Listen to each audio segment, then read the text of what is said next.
What is on your bucket list and how long has it been on your bucket list?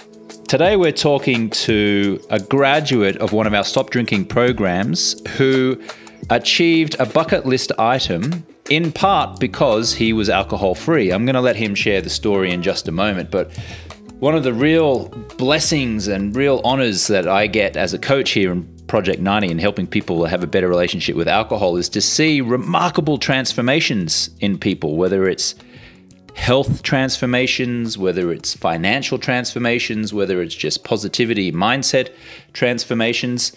And today's episode, we're going to be talking to a gentleman who had this item on his bucket list for many years and was inspired to step up and take action. And he actually has just completed a sailing trip across the world. Well, across part of the world. I'm going to have him explain the context in just a moment. But first of all, if you consider yourself a high achiever and you would like to stop drinking alcohol, or at the very least have a better relationship with alcohol, just a reminder that you can go to alcoholfreelifestyle.com/project90 to learn how we may be able to support you with that. All right, let's introduce our guest, Mr. Christian, who is 67 years old and joins us from the UK. Christian, it's so great to have you back on the show because you've been here before, haven't you? I have, and nice to see you again, James, and delighted to be here. So put this in context for us. Just tell us a little bit about who you are, what you do, how you came to stop drinking, and then tell us about this sailing trip.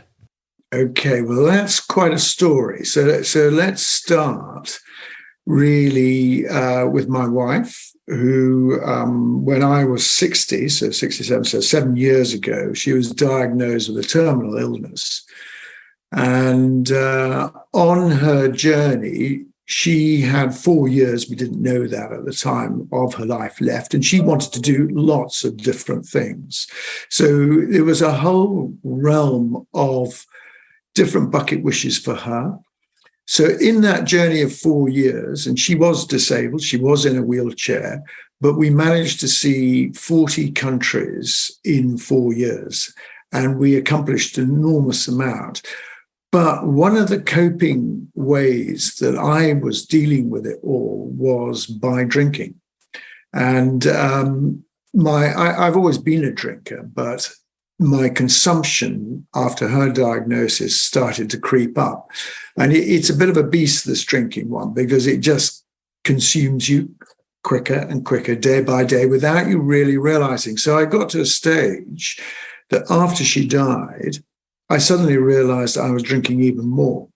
And that's really when I saw you on Facebook, and that's really when I connected. And that's really when I started my journey of no drinking. So one of the interesting things about not drinking is that it brings back clarity again to your mind. It also robs you when you drink. It robs you of time.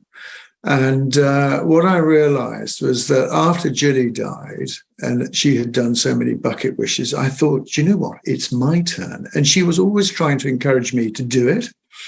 And one of the things I've always wanted to do was from a schoolboy perspective, really. When I was probably 12 to 13, I had seen a woman called Claire Francis sail around the world, and I thought, I would love to do that. So it started from there, really. And of course, I have never, ever had the chance to do it. And by absolutely unique chances, I met this guy who, again, I met on Facebook, who'd known me since I was a child. And his brother died from the same brain tumor that Jilly died from. And we met in a pub, and he just said, what is one of your wishes to do? And I said, well, weirdly, it's to sail across the Atlantic. And he said, how strange is that?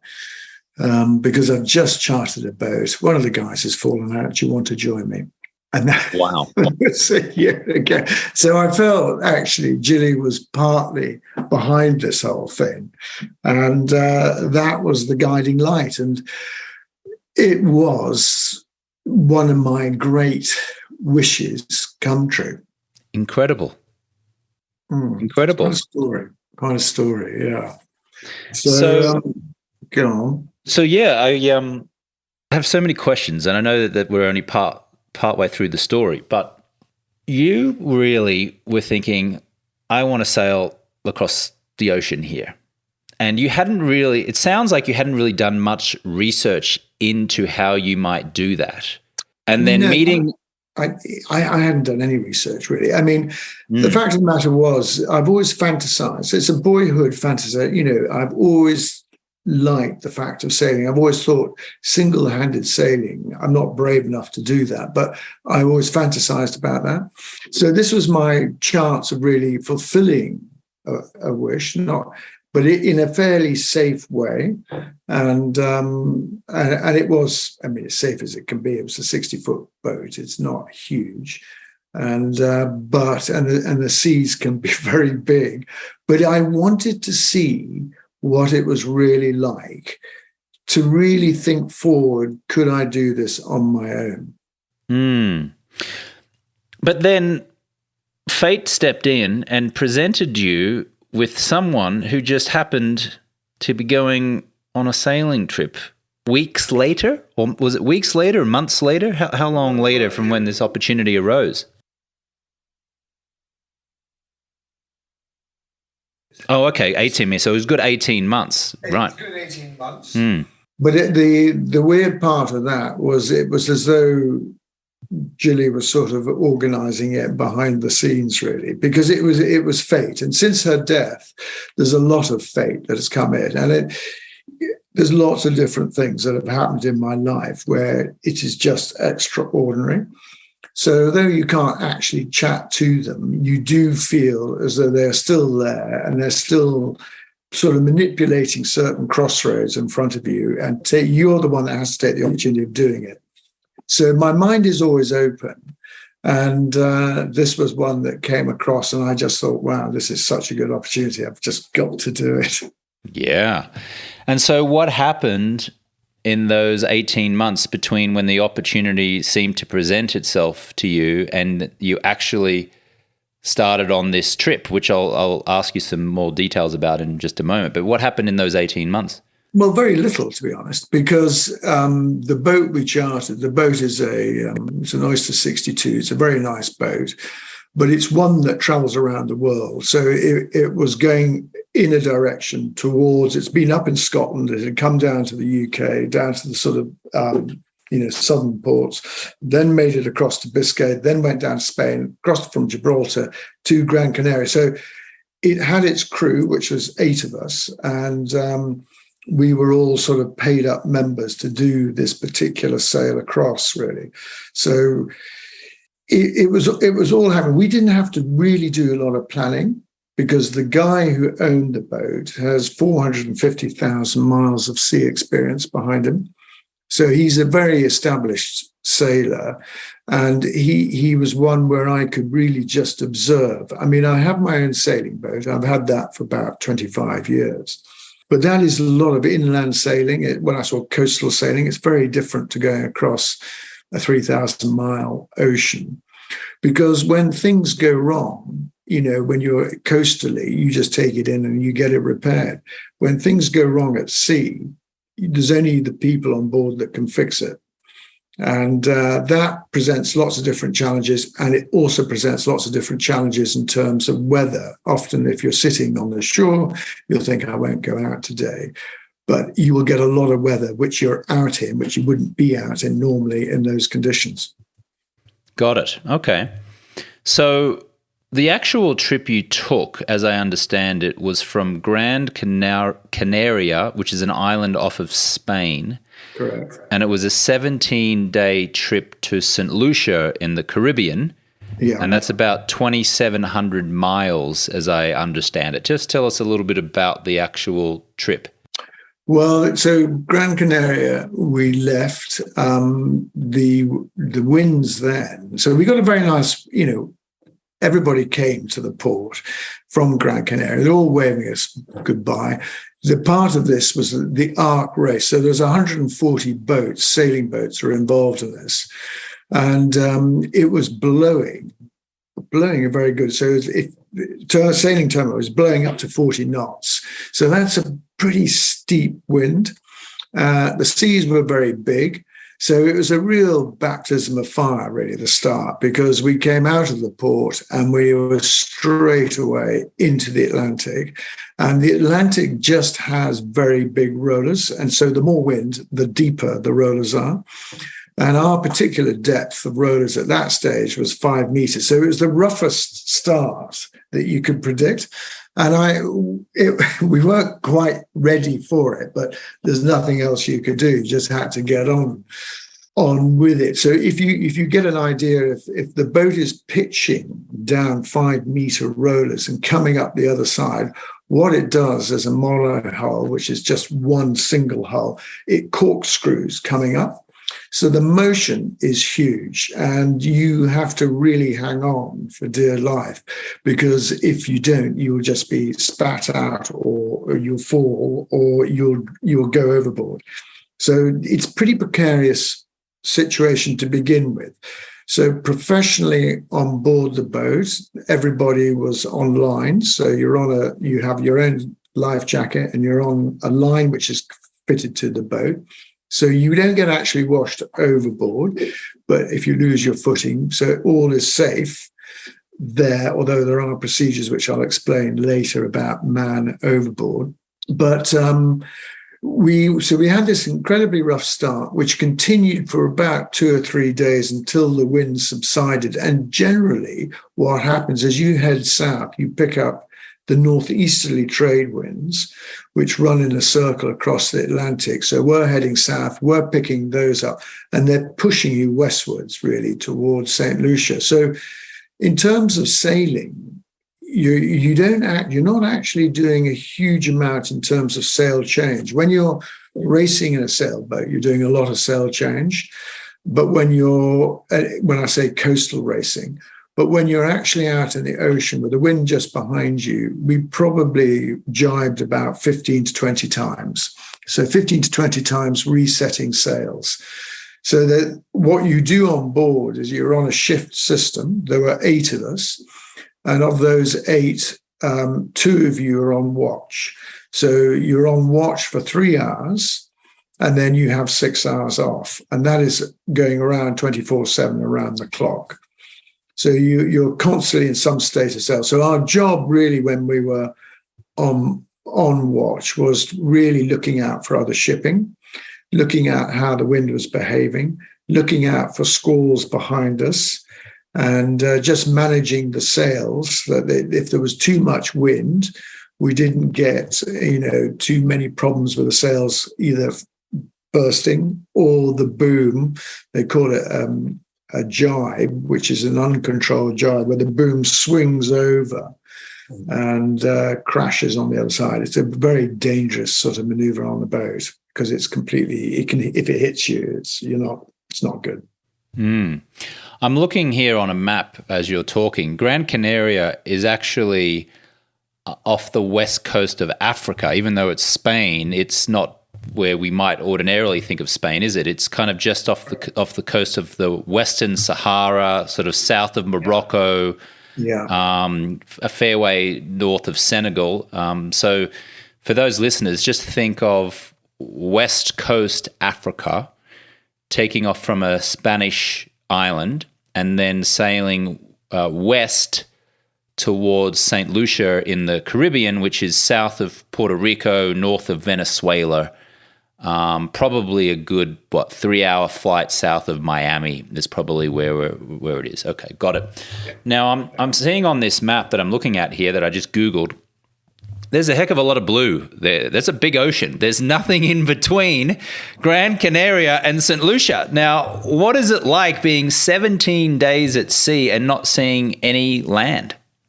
Well, I loved it.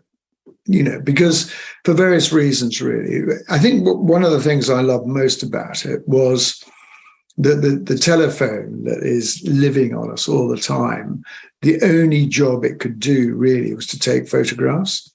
because you're out of any form of Wi-Fi or connection or anything else. So we did have a satellite phone, but you don't connect to that in terms of your own phone, but that's just for emergencies on the boat.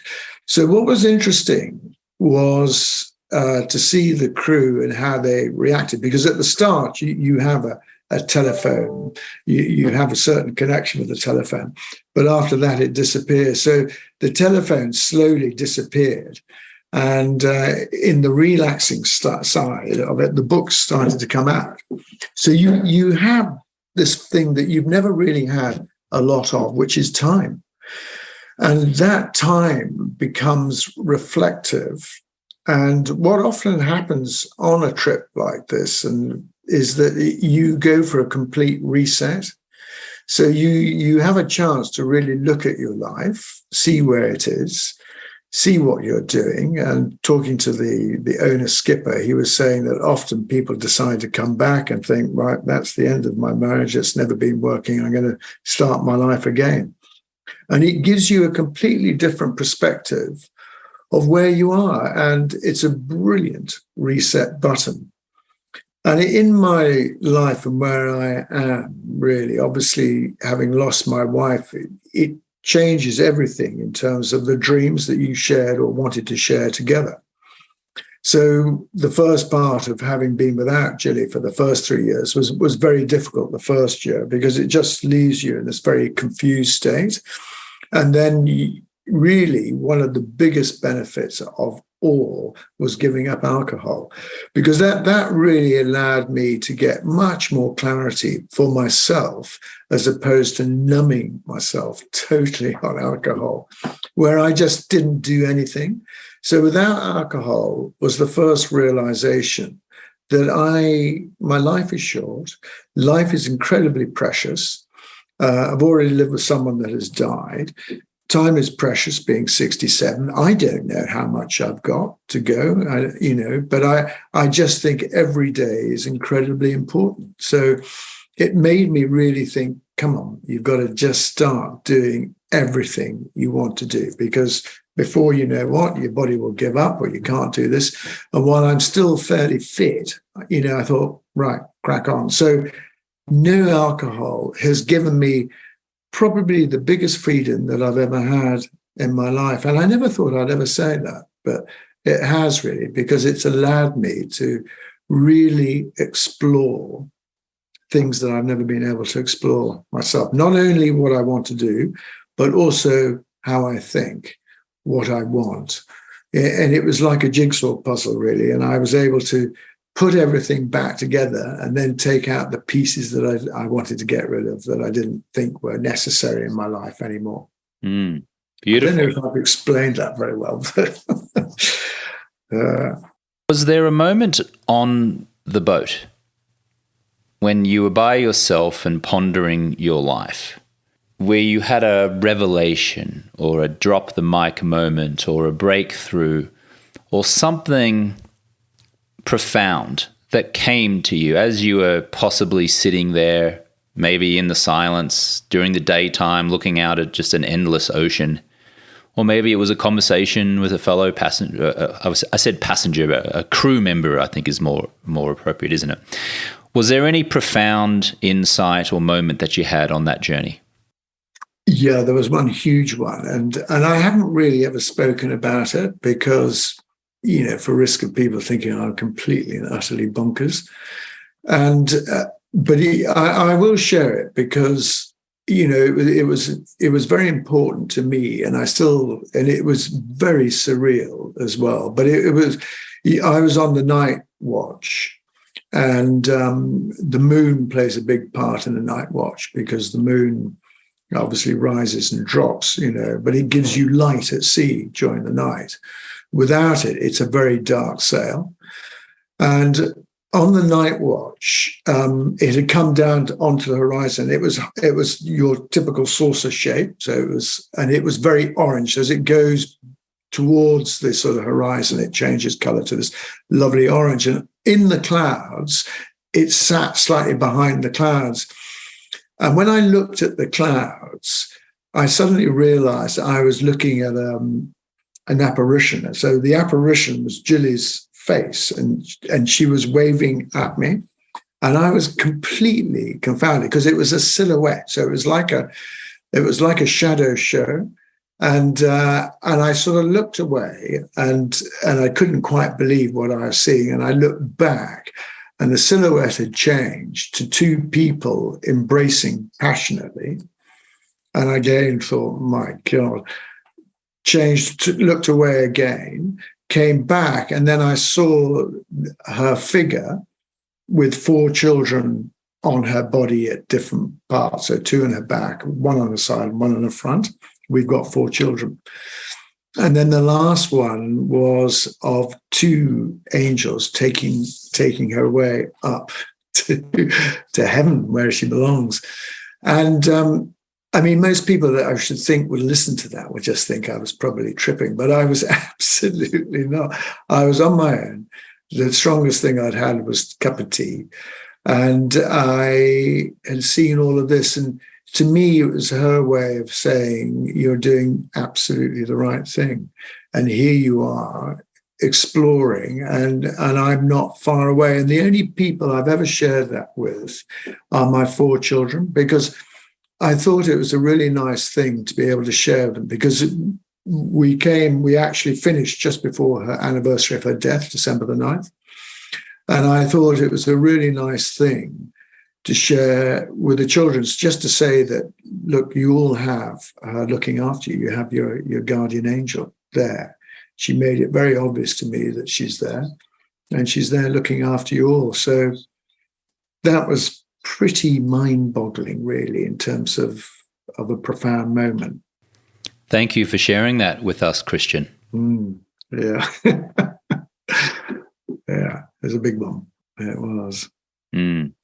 What did you do the rest of the night when that happened?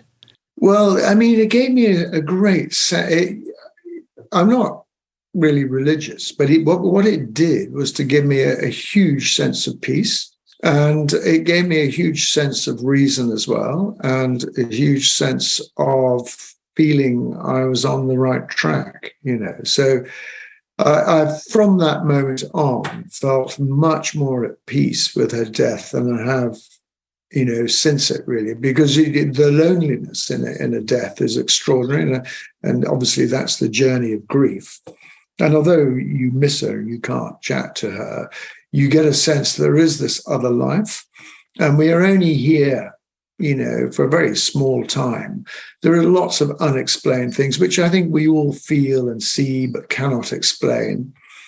And this was a moment that I've shared with all, that was one of mine, which was crystal clear, but gave me an inner feeling of peace. And I feel very lucky to have that. And especially coming back, when you get back to your day-to-day, topsy-turvy, telephones, texts, emails coming in, it still gives me this piece of where I just take everything much more quietly and at a pace than perhaps I did beforehand. I used to call it the hamster wheel. I used to be on that hamster wheel, flying around at breakneck speed, and I've just stepped off now. And I have the privilege of age being able to do that. I have the privilege of having built a business, and I'm now in a more pensionable area. I've still got another business that I'm running, but I don't feel I have to run as fast as I used to or provide as much as I do. So I'm in a very privileged position. Hi, this is James Swanwick, and we're taking applications for our 90-day and 1-year stop drinking programs. Clients are mostly executives, entrepreneurs, and investors who have tried unsuccessfully and repeatedly to stop drinking but remain stuck in a frustrating cycle of stop-start, stop-start. Our programs are not AA, which has a reported 7% success rate. Our programs are not rehab, which has a reported 6% success rate. Our 90-day and 1-year programs involve a safe, fun, virtual community of high achievers with a process that boasts an incredible 92% success rate of clients reaching at least 90 consecutive days alcohol-free. We use the latest neuroscience and personal development processes to help rewire clients' brains around alcohol and minimize its importance in their lives. We will show you how to powerfully socialize with friends, family, and colleagues, what to say and how to say it so people don't mistakenly think that you're an alcoholic or have a problem, and how to eliminate the temptation of returning to constant drinking so you can finally break the stop-start cycle. To ensure client success, Project 90 can only accept 15 new clients each month. Some of those happy clients include John Keltner from California, who said, "I've lost 10 pounds." Susie Vaughn, a real estate broker in Tennessee, who said, "I've generated 20% more leads." Jessica Gaines-Jarbo from Kentucky, who says, "I've now got joy, focus, presence, and clarity." And Joe Worley from Michigan, who says, "My wife has the real Joe back." If you're an executive, entrepreneur, or investor who's sick of the stop-start cycle and the damaging effects alcohol has on your health, happiness, and family, and you're ready to regain confidence,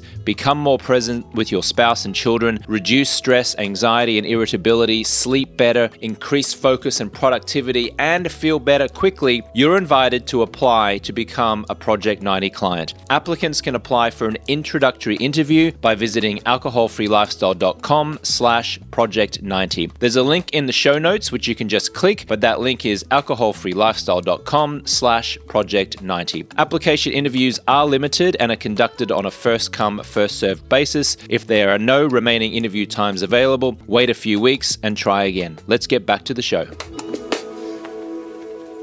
The irony to me is that you're racing across the ocean because you're in a competition, aren't you? And yet you come to the realization that slowing down in life serves you in a far greater manner than the hamster wheel, as you put it. Yeah, well, I think, what strips you down on the sea is you're totally dependent on nature's forces. So you're totally dependent on the wind. And if the wind is blowing in the right direction at the right speed, that's what pushes you along. So you fall into a rhythm. And it's a really nice rhythm and it's also the rhythm of how you're working. So you're not having a sleep of 8 hours. You're having a sleep, if you're lucky, snatched, but you're living this rhythm, and it's a rhythm of a boat, really. And it's something I really enjoyed. And although we were in a race, I wasn't really very concerned about the race. I actually didn't really care where we came, because what was more important for me was the whole experience of it. And I didn't know my fellow crew members very well, but that was also an advantage because I didn't feel I had to perform in any way. And the other advantage really was that it was stipulated by the skipper that it was a dry boat from start to finish. And that was a huge advantage for me because it didn't mean I had to deal with anybody who was getting tipsy or so. So we were all literally in the same boat together, all totally dry. And that was great, absolutely great. And that very much changed when we actually made land in St. Lucia, because then everybody started to drink, and that was extraordinary, watching the changes of character, and reminding me really it's not a nice place to be with all this alcohol. But that's another story, which I can explain later anyway. Yeah, tell us about the last couple of days as you kind of got close to St. Lucia. What was that like? And then the arrival in St. Lucia. Tell us that experience. Yeah. Well, so coming in to land, so you see the land electronically, first of all on your GPS. And I was really disappointed. I was not in the mood to get back to land again. I got into the whole thing. So everybody else was getting quite excited at coming back to land. And actually I was thinking, oh, really? But you get caught up in the moment. And you see land, it could still take you a good, 10 or 15 hours to get to it. Once you've seen it, you can smell land as well. Some of the interesting things I found when we were out at sea, actually, the most extraordinary was the birds. You see quite a bit of life. And we fished and we lived off. So we caught tuna and a fish called dorados, and they're delicious fish to eat. But the ones that impressed me most were the birds. And they were birds in the middle of nowhere, cruising around beautifully. And some who are really absolutely knackered just came in and just sat on the boat and just rested to get their strength back and to carry on. And then so coming back to land, we saw land, boats came out to greet us. We actually did well in our class. We were second, which was pretty extraordinary I've never been high in that league. And we were 11th. So we were the 11th boat overall to finish out of 140. And there was big celebrations. And we came in, we moored up. And of course, in St. Lucia, rum is the local drink, which is produced there. And I just watched everybody at 8 o'clock in the morning get absolutely rippingly drunk. And that was a disappointment to me, to be honest. It was the end of something very special. It was the beginning of life again. It was being amongst alcohol. And in the boat, it was a total escape. It was an escape from every area of your life into solitude, and nothing could touch you. And I think I really loved that solitude. I think if that's what monks get somewhere along the line, I can understand that. The peace of it was extraordinary. Mm. What was it that seemed or felt so disturbing or upsetting about watching your fellow crew members get roaringly drunk after, within hours of you arriving? Yeah, well, I think, we have to, as a non-drinker, you have to deal with alcohol, because it's there. And so you do change the way you live, and you don't necessarily go to all the parties that there used to be, because there is a cycle, and it's the same cycle in any form of alcohol with a group of people. And so when everybody gets together and the cycle begins, in other words, the drinking begins, the part I enjoy the most is the tipsy part, is when they begin to drink. And that's where, the inhibitions become slightly looser. People say things perhaps, slightly more cheekily. And I rise to that occasion, because I can be as cheeky as everybody else, but I don't need that alcohol. So I like the banter, the chat, the fun, the excitement.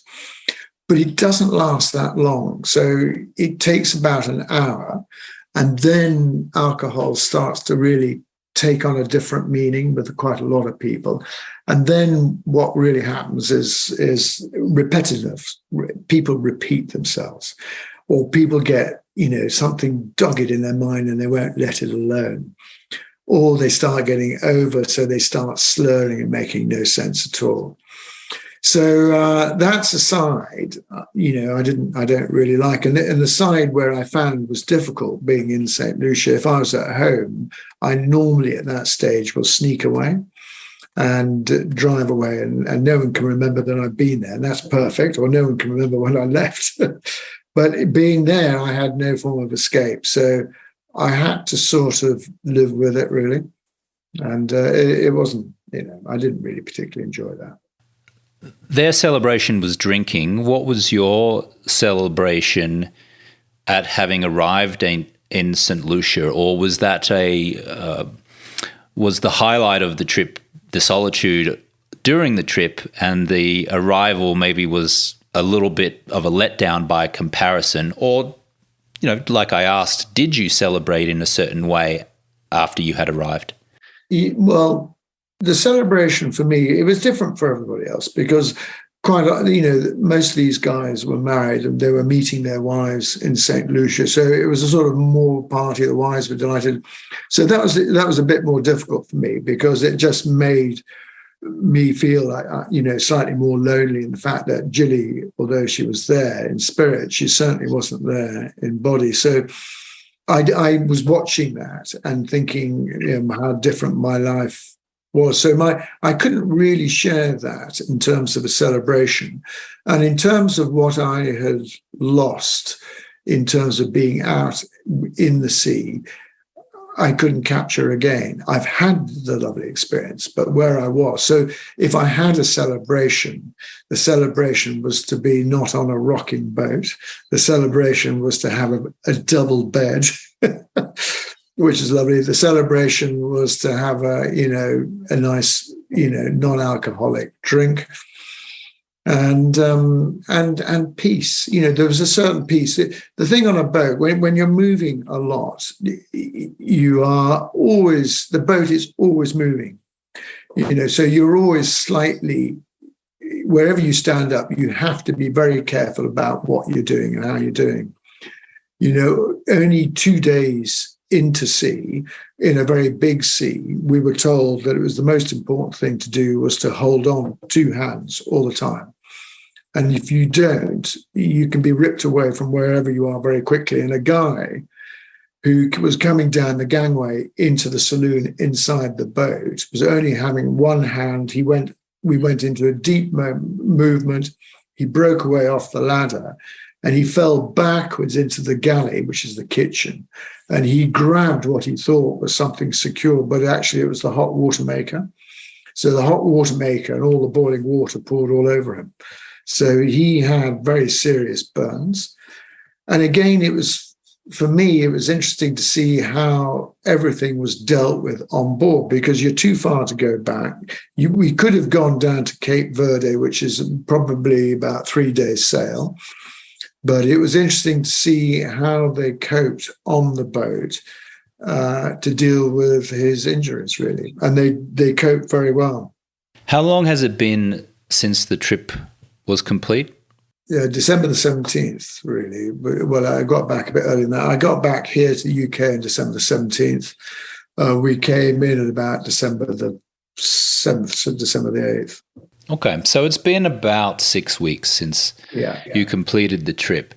How has your perception or experience of life changed in those 6 weeks? You touched upon it a little bit earlier when you were saying that you've slowed down a little bit and there's a nice rhythm that you're in now and that you're not on the hamster wheel. You don't feel that energy. Anything else that you've thought about, processed, now that you've got 6 weeks from the completion of the trip? No, I think, well, yes, but I think really what it does is when you do something like this in your life, it makes you realize that the world is a big place and where you've been living is quite small. And it opens a world of exploration, really, explore, And it's not just exploring in different parts of the world, it's also exploring your mind. We get very fixed and really a bit sidelined, and we can't see slightly above the parapet. And doing something like this opens your mind hugely to other potential experiences. So I think the biggest thing I've got from it is that there are more things that I would like to do, not maybe necessarily sailing, but I certainly, actually, having said that, I certainly want to go to the Pacific and sail across the Pacific. That would be something that I will do, probably in 24. But it just makes me realize there are more and more things to do. And it also makes me realize that the times are precious and to spend it with those people that you really, really enjoy. So my family, really, mostly. And I feel lucky to have them. Mm. Is there a sense of accomplishment at this particular endeavor and crossing it off the bucket list? Has the bucket list grown larger or longer? There's new things. It's funny, these things, isn't it? I remember we did a bicycle ride where we bicycled Gillian and myself across Africa, which was 10,000 miles. And, by the time we did it, we never thought we could do it. And by the time we got to the end, it was, Mum, we've done it, But we took it day by day. And the same thing is a little bit the same across the Atlantic. It seems huge, but actually when you've done it, it's not.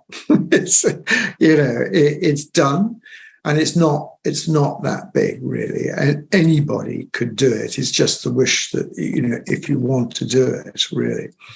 And so in terms of accomplishment, I feel, I've done that.